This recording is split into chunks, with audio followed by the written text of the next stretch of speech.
los textos anteriores que estábamos trabajando eran preparatorios para llegar al tema de la historia, a la reflexión de la historia. Ustedes saben, quienes han revisado los textos, son unas cuantas páginas, o sea, no es un tratado, por decir, las reflexiones en concreto. A lo largo de la obra, ya habíamos explicado en el anterior curso, hay una reflexión sostenida relativa a la historia, pero de forma explícita son básicamente dos textos. Entonces, por eso estaba pensando que como hemos anunciado ya varias veces, no estamos en un tiempo de transición del capitalismo al socialismo, sino estamos en un tiempo de transición civilizatoria. Entonces, cada civilización produce su propia concepción relativa a la historia. Estaba pensando que tal vez, en vez de trabajar el texto de la violencia, porque estamos viviendo un momento sumamente violento, empecemos o vayamos directamente al texto de las reflexiones relativas a la historia o a las tesis filosóficas sobre la historia. Eso por un lado. Por otro, he estado pensando yo en cómo es que podríamos trabajar. Y lo que normalmente yo he hecho en los cursos, primero es presentar una pequeña geopolítica, una reflexión geopolítica respecto de lo que está pasando. Estoy seguro que muchos de ustedes se han puesto a ver noticias, leer análisis, etcétera. Yo he estado metido, ustedes no se imaginan, prácticamente todos los días y todo el día enterándome de lo que está pasando a nivel mundial. Porque, bueno, el filósofo tiene que pensar a partir de lo que prácticamente acontece en la realidad, entonces hay que empaparse de todo. Por mis problemas físicos, prácticamente ya no puedo escribir ni a mano ni en la compu, no he podido hacer ningún texto, ya voy teniendo poco a poco ideas duras que, digamos, las podría exponer en este contexto, ¿no? Pero esas ideas yo quisiera trabajarlas más con ustedes, ¿no? Eso por un lado. Por otro lado, siempre pienso en la gente que acaba de llegar al curso, o sea, los nuevos, pues, ¿no?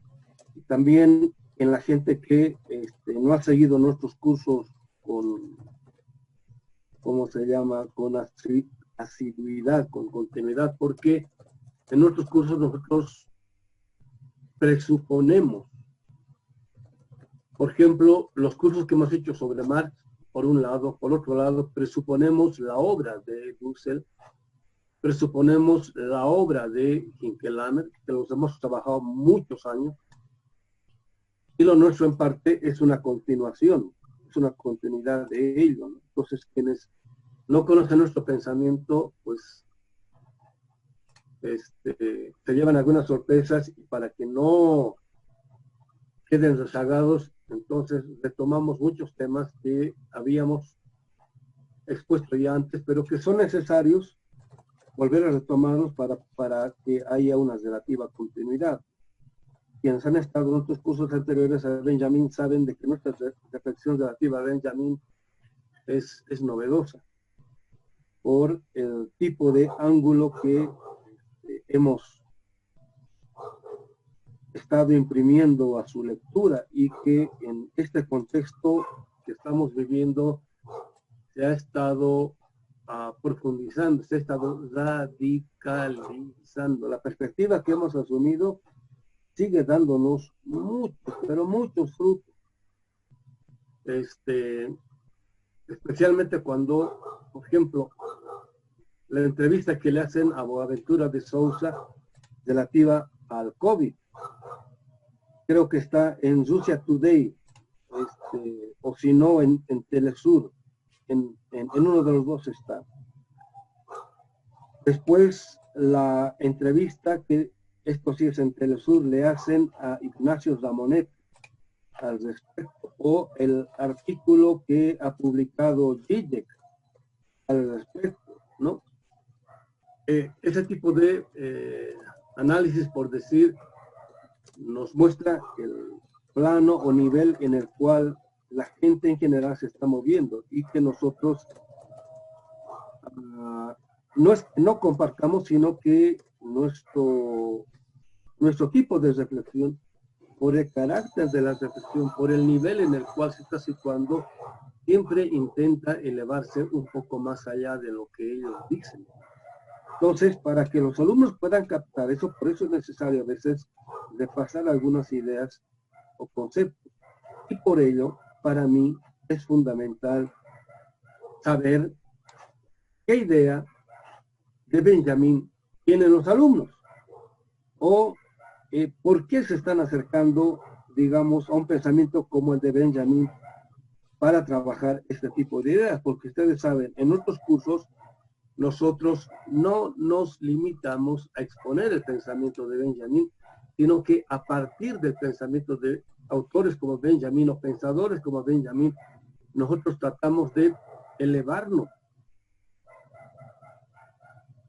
al ámbito problemático en el cual estamos inmersos, ¿no? Estamos en el 2020, es más o menos un siglo más allá de la situación histórica que le ha tocado, histórico-cultural que le ha tocado vivir a Benjamin. Entonces hay una distancia cultural, histórica, inclusive civilizatoria, que no podemos saltarnos olímpicamente, ¿no?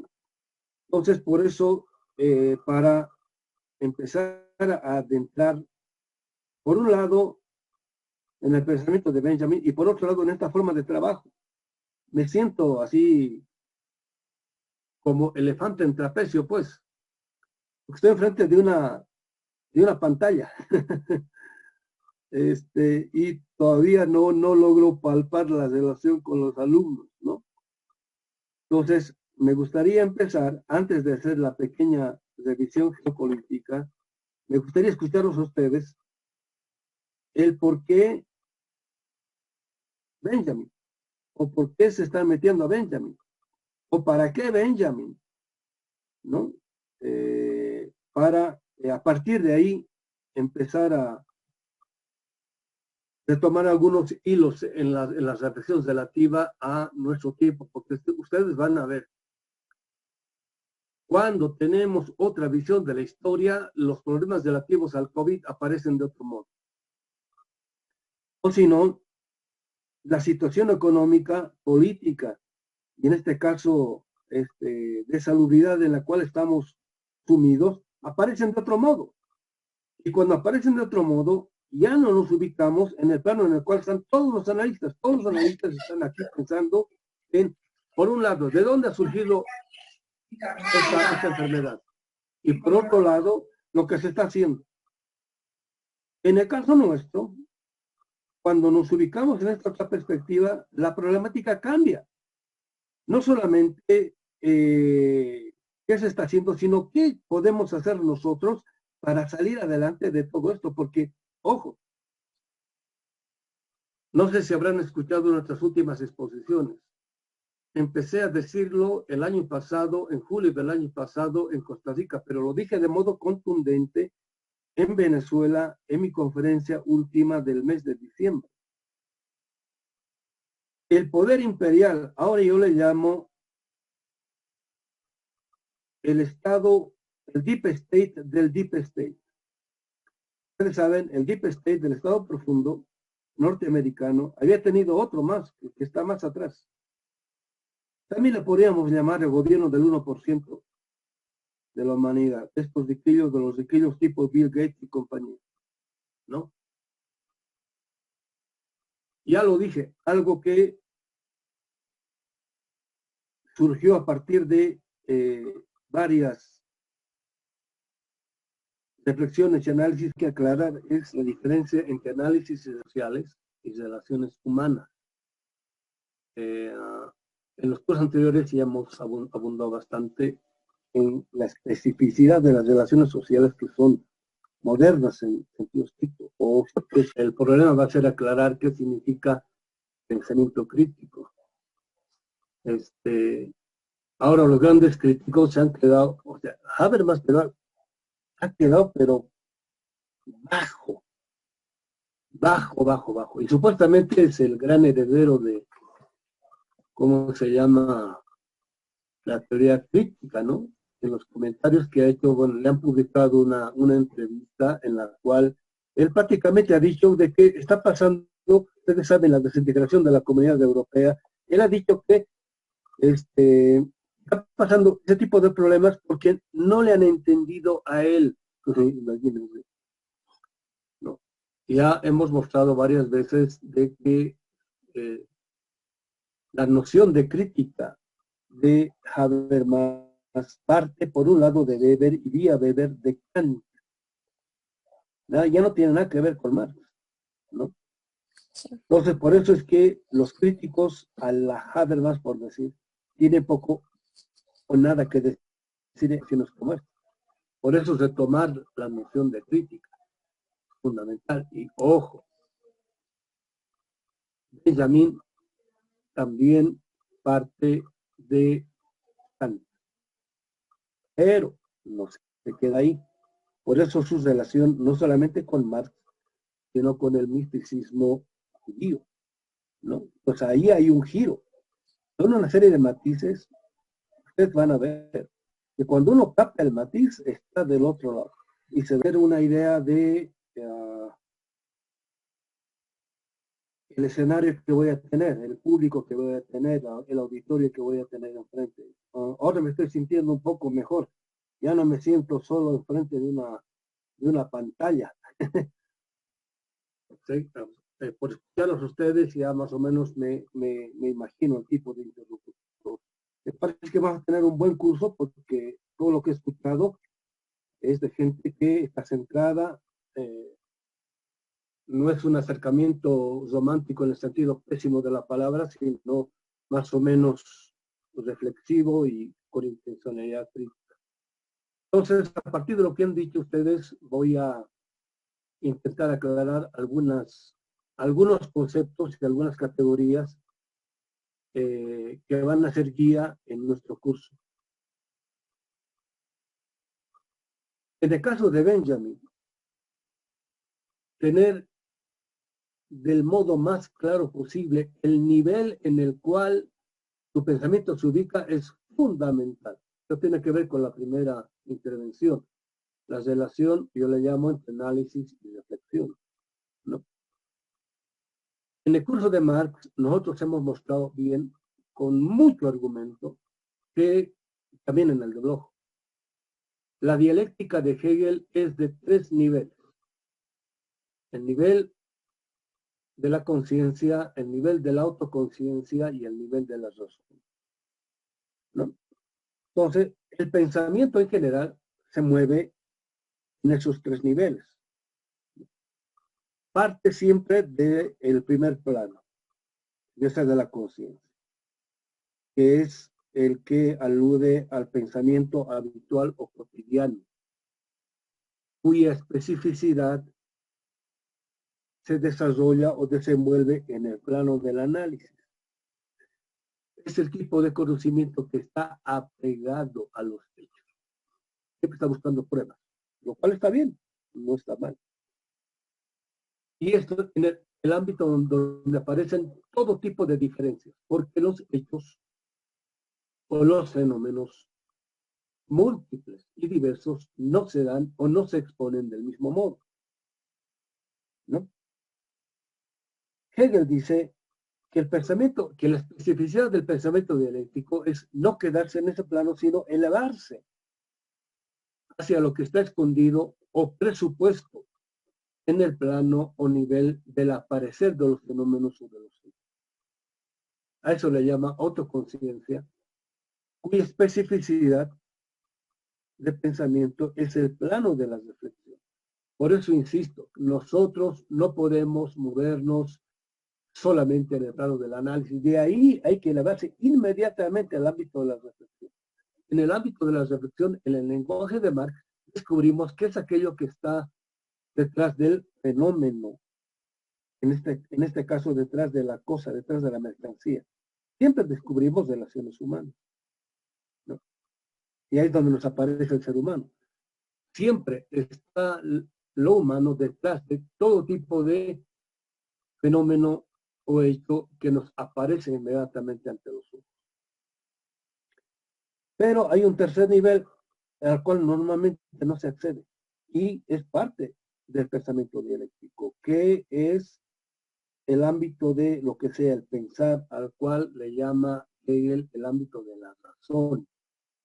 Y es tematizar qué es aquello que está presupuesto en el aparecer de los seres humanos. Un ser humano aparece como una corporalidad, pero detrás de esa corporalidad hay todo un universo de ideologías, creencias, concepciones, mitos, utopías, anhelos, frustraciones, sufrimientos, alegrías, utopías, etcétera, etcétera. Entonces, dice Hegel, solamente nos movemos en el pensamiento dialéctico, no cuando nos limitamos a elevarnos del ámbito de la conciencia, la autoconciencia y la razón, sino cuando a cada momento sabemos ubicar en qué plano nos ubicamos o en qué plano o nivel del conocimiento está situado, digamos, un tipo de conocimiento, un tipo de información, etcétera, o un tipo de obra, ¿no? Entonces, el pensamiento de Walter Benjamin se está moviendo siempre, desde la reflexión hasta el ámbito del pensar. Eso hay que tenerlo clarísimo. O sea, no estamos apegados solamente al ámbito de los hechos, ¿no? En este caso, nuestro curso, si bien va a partir de los hechos, nunca nos vamos a quedar en el ámbito del análisis, mínimo vamos a estar en el ámbito de la reflexión. Ustedes van a ver cómo de ahí nos vamos elevando al ámbito del concepto o de la razón. Siempre, a cada momento. Pues tener esa distinción es clave. En Marx, también lo hemos dicho varias veces, la dialéctica ya no se mueve solamente en 3 planos, sino en 4 niveles o planos. Mucho más complicado, mucho más complejo, ¿no? En nuestra opinión, tanto Bloch como Benjamin captan eso en Marx. Por eso pueden despacharse fácilmente a Hegel. No solamente porque son judíos. O sea, el judío puede detectar en el pensamiento cristiano cuándo es cristiano.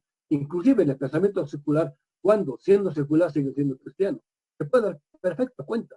No solamente por la forma de la tematización, sino por el lenguaje, ¿no? Inmediatamente por el lenguaje uno puede darse cuenta en qué plano o nivel se está moviendo. Entonces, Benjamin, por sus reflexiones relativas al misticismo judío, no solamente está en el ámbito del concepto, sino que está más allá de él. No solamente está en el ámbito de la razón, sino que está también más allá de él. Entonces, en el curso vamos a volver sobre eso. Ustedes van a ver, en las reflexiones relativas a la historia aparece también eso. Entonces, como siempre digo, este servidor dice, trabajamos el pensamiento místico de origen judío no para hacer mística judía,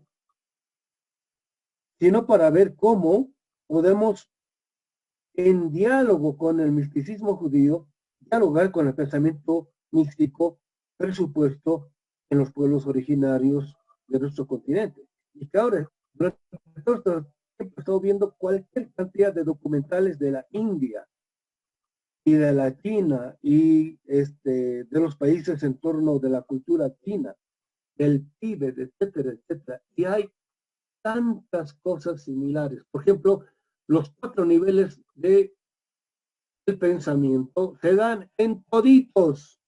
Es impresionante. He estado quedando ahí con la boca abierta y son conscientes.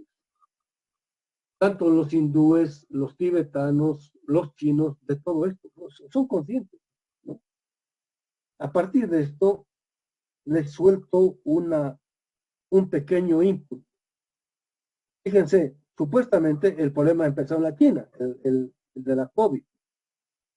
¿Por qué después de los 3.500 contagiados, digamos 4.000, vamos a suponer que han escondido información, 5.000 contagiados, inmediatamente han detenido la pandemia? ¿Por qué?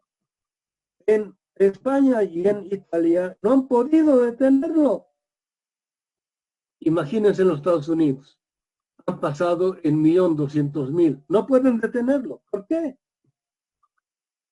Esto tiene que ver con el tipo de relación que estos pueblos tienen con un tipo de medicina y con un tipo de alimentación. Y esto soltando un cierto tipo de hilos conductores que nos van a servir a nosotros como campo de reflexividad a partir del cual podemos pensar de otro modo este entrampe en el cual estamos metidos.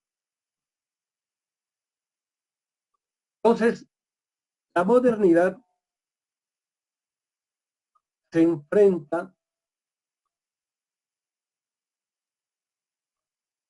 violentamente al pensamiento dialéctico para producir un tipo de sentido común que esté apegado solamente al ámbito del aparecer del fenómeno y del hecho, y no sea capaz de elevarse al ámbito de la reflexión, peor pues del pensar. Cuando sucede esto, nadie sabe cómo salir o pensar más allá del capitalismo y la modernidad. Por eso, Popper o Weber o ese tipo de pensamiento no solamente ha sido una necesidad de imposición para el capitalismo y la modernidad, sino que le han permitido producir un tipo de sentido común del cual ni la gente de izquierda puede salir. Es increíble. Entonces, por eso tener la claridad relativa a la distinción entre análisis, reflexión y pensar es fundamental. Fundamental, ¿no? Eso hay que tenerlo en cuenta. Ahora, yo sé que muchos de ustedes ahorita no lo tienen claro, pero en la medida en que avance el curso vamos a ir volviendo al respecto una y otra vez. Y ahí voy a ir poniendo ejemplos para que veamos o aprendamos a distinguir cuándo un tipo de conocimiento está en el plano del análisis y en muy pocos casos, desgraciadamente, en el plano de la reflexión y cómo nosotros podemos seguir elevándonos para ir más allá de eso. Por ejemplo, esta distinción entre información científica, por decir, y fake news, que ha estado siendo difundido por no solamente algunos gobiernos, sino también por la OMS, la Organización Mundial de la Salud, ¿no? Cuando abogaban porque el tipo de conocimiento científico, digamos, avalado por la Organización Mundial de la Salud, tenía que ser difundido para que la gente pueda defenderse del COVID. Pero prohibir en la medida de lo posible todo tipo de conocimiento médico alternativo a la ciencia occidental moderna, porque para ellos era falso. Entonces, fake news. Inclusive, no solamente decían, si no está avalado por la OMS o por los gobiernos locales, entonces no hagan caso, es fake news. O sea que nuestros conocimientos ancestrales son fake news, por un lado. Por otro lado, mucha gente que está cuestionando las medidas de la OMS de derecha, ¿no? Han sido inmediatamente despachados porque eran de derecha, ¿no? Marx nos enseña de que en el pensamiento de derecha, con inclinación inclusive cuasi fascista, también hay un contenido de verdad. Utilizamos el pensamiento dialéctico para distinguir entre la paja y el trigo, para saber distinguir entre lo uno y otro. Y han estado viendo, hemos estado escuchando muchas entrevistas de gente muy interesante pro Trump.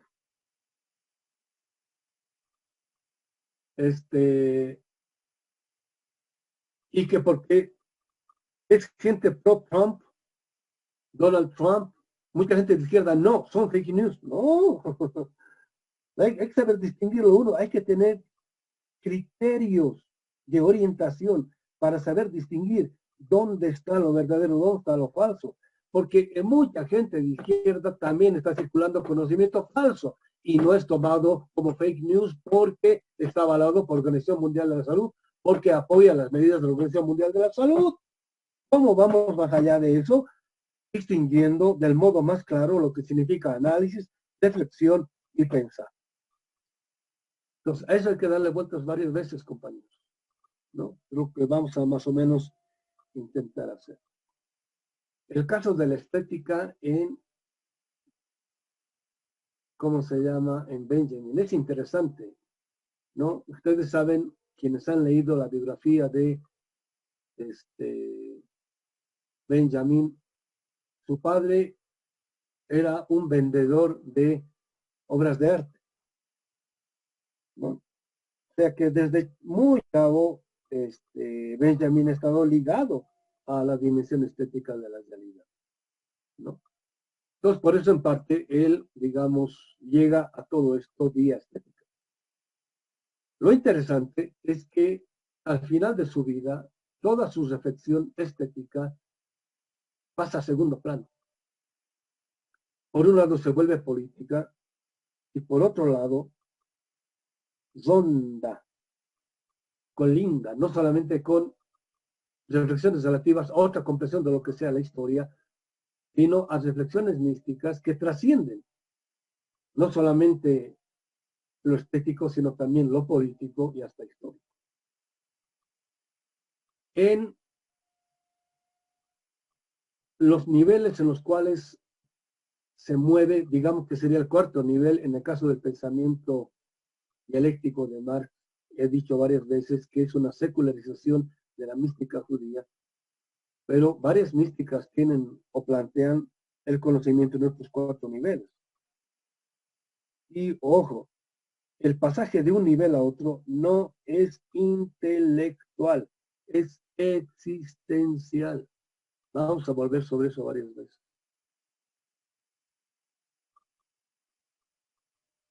El problema es cómo, partiendo de la estética, trasciende la reflexividad estética y arriba a una reflexividad histórico en el sentido de la filosofía de la historia y hasta mística. ¿Cómo se da eso? ¿No? Ese sería, digamos,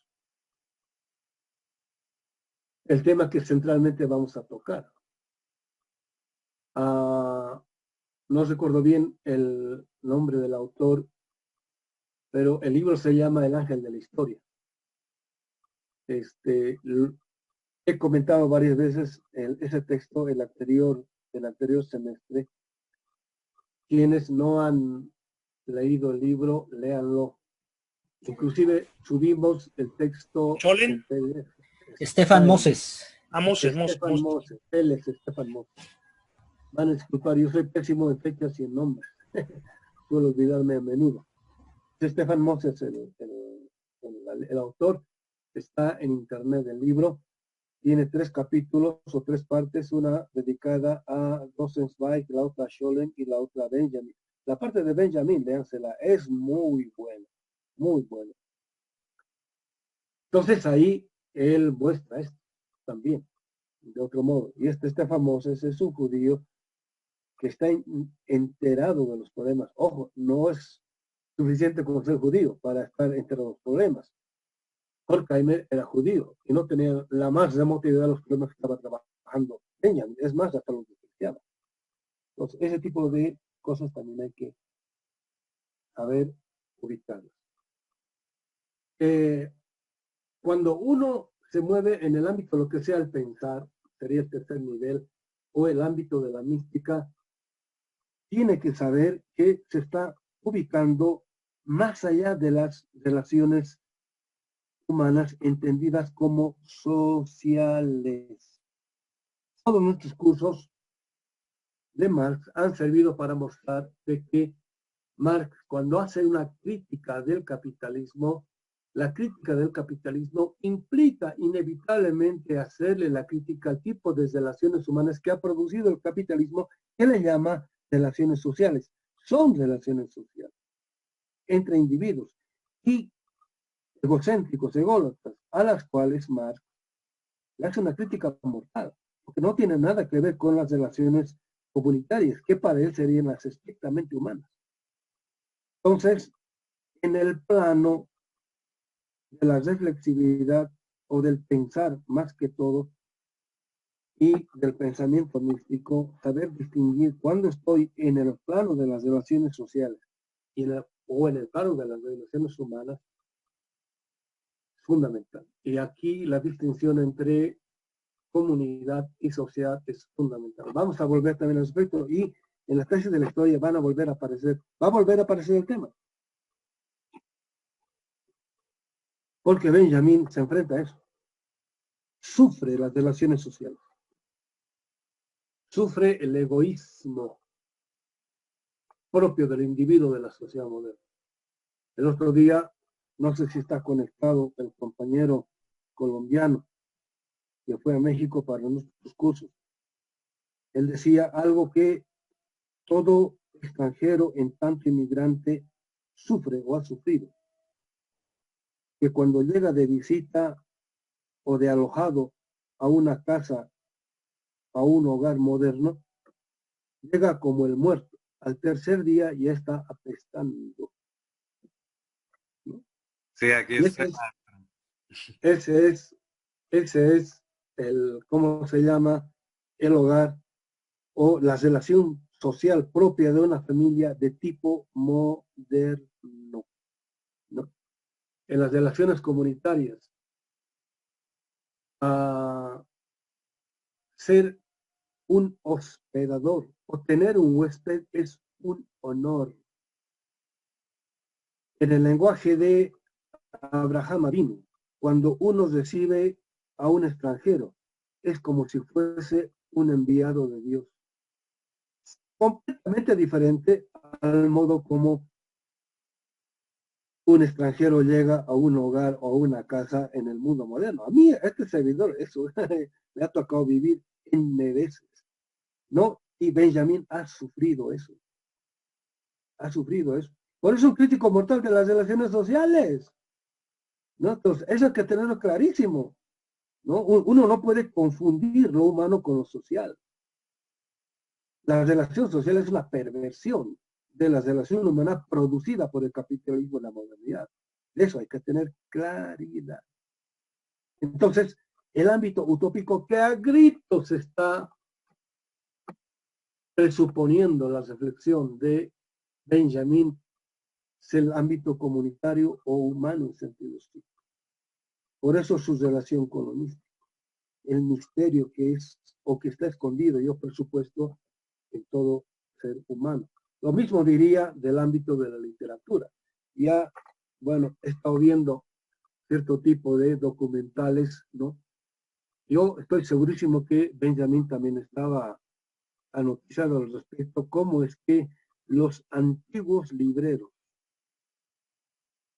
¿no? Los que escribían a mano, pues, los libros, sabían, tenían la conciencia de qué tipo de intencionalidad estaba presupuesta en la elaboración, confección de un libro, no como un hecho literario o artístico, sino místico.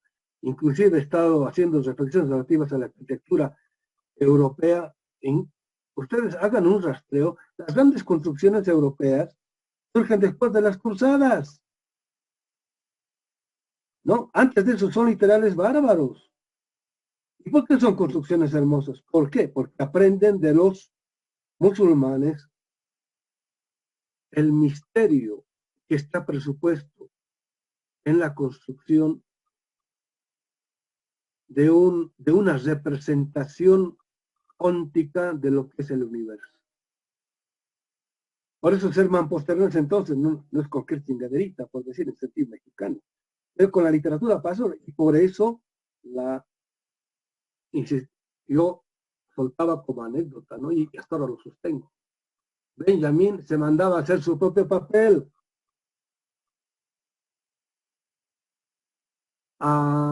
Se hacía coser, digamos, él, sus cuadernos en los cuales escribía, la tinta, la pluma, o sea, la selección con lo cual uno va a pensar lo que va a pensar. Estaba haciendo una reflexión relativa a que vamos a encontrar en el texto de, ¿cómo se llama? Benjamin, lo que significa convertirse en receptor. Quien quiera tener otro tipo de conocimiento, lo primero que tiene que hacer, o sea, quien sabe que es ignorante y quiere conocer algo, lo primero que tiene que hacer es convertirse en receptor. Bueno, es algo así la idea, ¿no? En Bolivia es el papá, pues, es el que habla de lo que no sabe como si supiera, ¿no? Entonces, con uno de estos místicos hice un ejercicio de el tipo de conciencia que uno tiene de la corporalidad.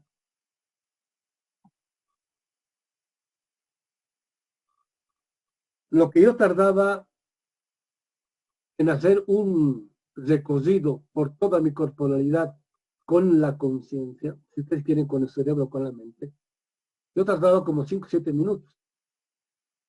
El místico tarda como 2 horas, porque se recorre paso a paso toda la interioridad de su cuerpo, porque con todo eso piensan, son conscientes de eso,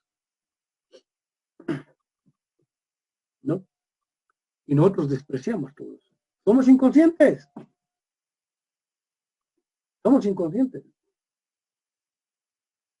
Cuando la modernidad produce ese tipo de pensamiento, entonces los grandes poderes piensan del mismo modo la corporalidad llamada humanidad.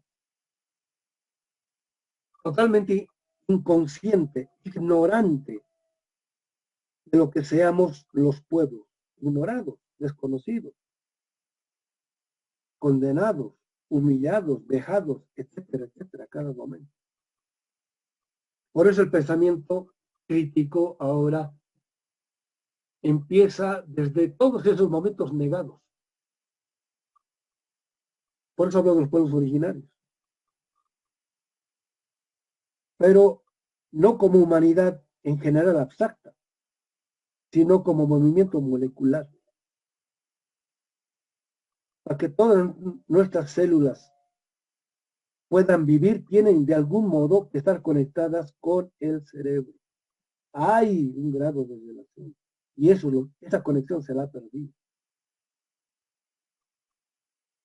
Por eso es que ahora nosotros tenemos que empezar desde lo negado, desde ahí recuperar un pensamiento con el cual podamos trascender este tipo de pensamiento moderno, ¿no?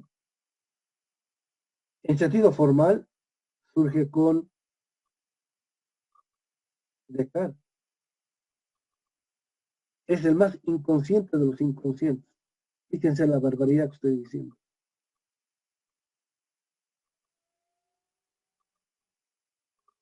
Más ignorante, el más ingenuo. A ver si podemos llegar a esa relación entre Descartes y Newton.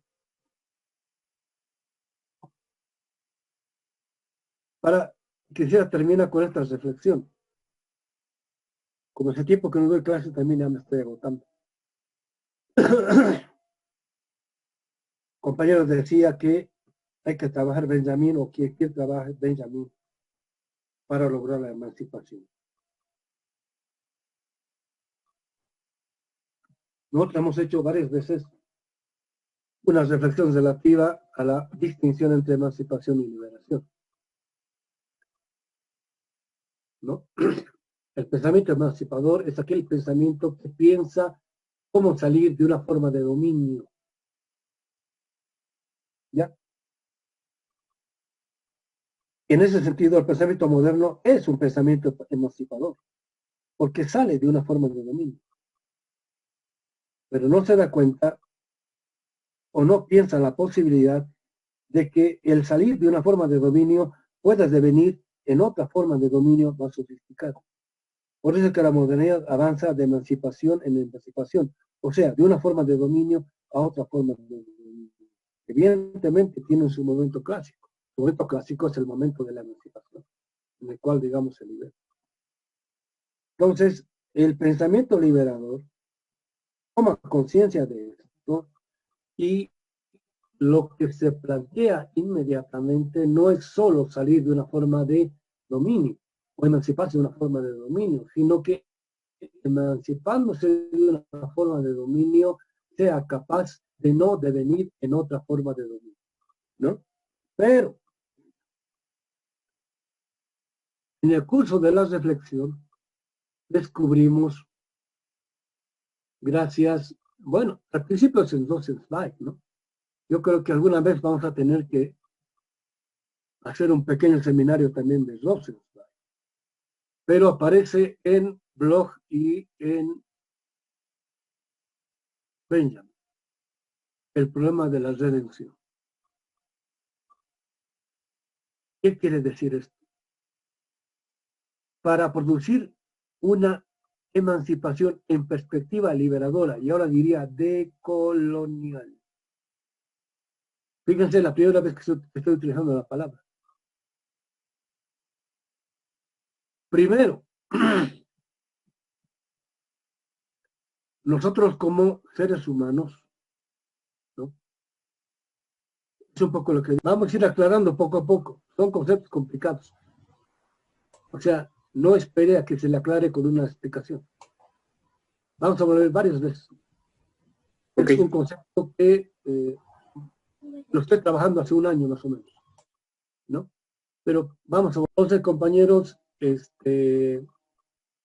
yo propongo que todos se vayan al texto de las tesis de la historia y las lean, las vuelvan a leer, las vuelvan a releer, etcétera, etcétera. Porque ustedes van a ver, ahí hay muchísima miga que no se ha masticado todavía.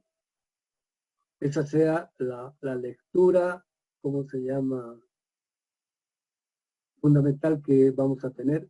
También está el otro texto sobre las reflexiones de la historia. Son dos que están ahí en el Iluminaciones de Walter Benjamin.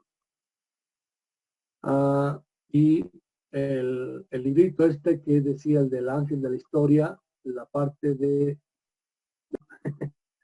hace tiempo que no daba clases, y nos vemos entonces el próximo miércoles.